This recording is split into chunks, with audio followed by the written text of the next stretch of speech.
ونصلي على رسوله الكريم أما بعد فقد قيل حب الوطن من الإيمان صدق الله العظيم. محترم صدر جلسہ اور سامعین کرام، السلام علیکم ورحمۃ اللہ وبرکاتہ. ہندوستان قومی یکجہتی و گنگا جمنی تہذیب کا علم بردار ہے. یہ ایسا چمن ہے جہاں امن و آشتی اور اتحاد ملی کے بے شمار پھول کھلتے ہیں. یہاں کی فضا میں محبت اور یہاں کی ہر فرد میں آپسی الفت ہوتی ہے. یہ ایسا پلیٹ فارم ہے جہاں ہندو، مسلم، سکھ اور عیسائی یکساں طور پر جمع ہوتے ہیں. گویا ہندوستان آپسی اتحاد کا حسین سنگم ہے اور یہاں پر سارے مذاہب محترم ہیں. سامعین محترم، ہندوستان میں جہاں دیگر ادیان و مذاہب کے لوگ قیام پذیر ہیں، وہیں پر مسلمان ہندوستان کی ریڑھ کی ہڈی کی حیثیت رکھتا ہے. یہ حقیقت ہے کہ ہندوستان کی تقدیر کو مسلمانوں نے اپنے خون جگر سے سنوارا ہے. ہر ہندوستانی کو سر اٹھا کر جینے کا حق مسلمانوں نے دلایا ہے. اس چمن کی آبیاری مسلمانوں نے کی ہے. اسے سونے کی چڑیاں مسلمانوں نے بنایا ہے.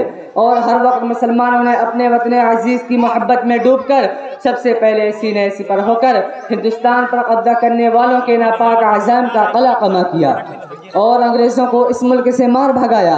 انگریزوں کے خلاف علم بغاوت بلند کر کے، اپنی جوان بیویوں کو بیوہ بنا کر، اپنے بچوں کو یتیم کر کے، اپنی گردنیں کٹا کر، اپنے خون کو پانی کی طرح بہا کر ہر آنے والی باطل طاقت کا مسلم علماء اور عوام نے مقابلہ کیا اور ان کے ناپاک منصوبوں کی دھجیاں اڑا دی اور ان سے یہ بات کہہ ڈالی کہ جب تک مسلمان ہندوستان میں موجود رہے گا اس وقت تک اس ملک کو غیروں کے حوالے نہیں کیا جا سکتا. اس وطن کو ہم سے کوئی چھین نہیں سکتا.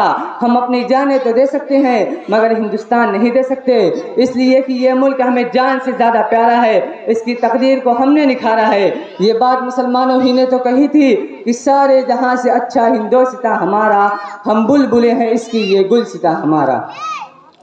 گرامی قدر حاضرین، مگر آج بڑے افسوس کے ساتھ یہ بات بھی کہنی پڑتی ہے کہ جس وطن کی خاطر مسلمانوں نے اپنی جانیں گنوا دی، بیویوں کو بیوہ، بچوں کو یتیم کیا، جس کی حفاظت کی خاطر اپنی گردنوں کو سولی پر لٹکایا، جس کی حفاظت کو اپنی حفاظت سمجھ کر انگریزوں سے مقابلہ کیا، آج اسی ہندوستان میں انہی مسلمانوں کا جینا دو بھر کیا جا رہا ہے. ان کے ساتھ ناانصافی اور بے وفائی کا برتاؤ کیا جا رہا ہے. ان کے جذبات و احساسات کو مجروح کر کے انہیں نا امید اور باغی ہند قرار دیا جا رہا ہے. انہیں دہشت گرد قرار دے کر ان کی زندگیوں سے کھلواڑ کیا جا رہا ہے. ان کے اس وطن پر بے شمار احسانات کے باوجود حکومت کے ہر مراعات سے انہیں محروم رکھا جا رہا ہے. دوسرے الفاظ میں یہ کہا جائے تو بے جا نہ ہوگا کہ ان کے ساتھ سوتیلا سلوک کیا جا رہا ہے. ان کی مساجد کو شہید اور ان کے مدارس کو مقفل کیا جا رہا ہے. ان کے عبادت گاہوں کو دہشت گردی کے اڈے قرار دیے جا رہے ہیں. آخر ان تمام باتوں کی بنیادی وجہ کیا ہے؟ جب معلوم کیا جاتا ہے تو بس ایک ہی وجہ نکل کر آ رہی ہے کہ وہ مسلمان ہیں. کسی نے بہت سچ کہا ہے، کٹتے ہی رہے بستی میں ہم رہبروں کی، آنکھوں میں سلاخیں رہی ہم دیدہ وروں کی، لوٹی گئی عزت تو ہمارے ہی گھروں کی، کاٹی گئی فصلیں تو ہمارے ہی سروں کی. اس دیس میں برسوں سے پریشان ہیں ہم لوگ، بس جرم ہے اتنا کہ مسلمان ہیں ہم لوگ. پیارے دوستوں، ان ساری باتوں کے باوجود بھی ہم مسلمانوں پر ہی ظلم ہو رہا ہے. ہر جگہ ہماری مساجد ہیں مگر ان مساجد میں عبادت کرنے سے روکا جا رہا ہے. میں ان مسلم دشمن ذہنوں سے پوچھنا چاہتا ہوں کہ ہندوستان کو اتنا حسین و جمیل کس نے بنایا؟ مرکز توجہ بنا ہوا یہ لال قلعہ کس نے بنایا؟ ہندوستان کے قد و قامت کی دلیل یہ قطب مینار کس نے بنایا؟ ہندو، مسلم، سکھ، عیسائی اتحاد کا ثبوت دینے والا یہ چار مینار کس نے بنایا؟ ہندوستان کی قد و قامت کی دلیل یہ قطب مینار کس نے بنایا؟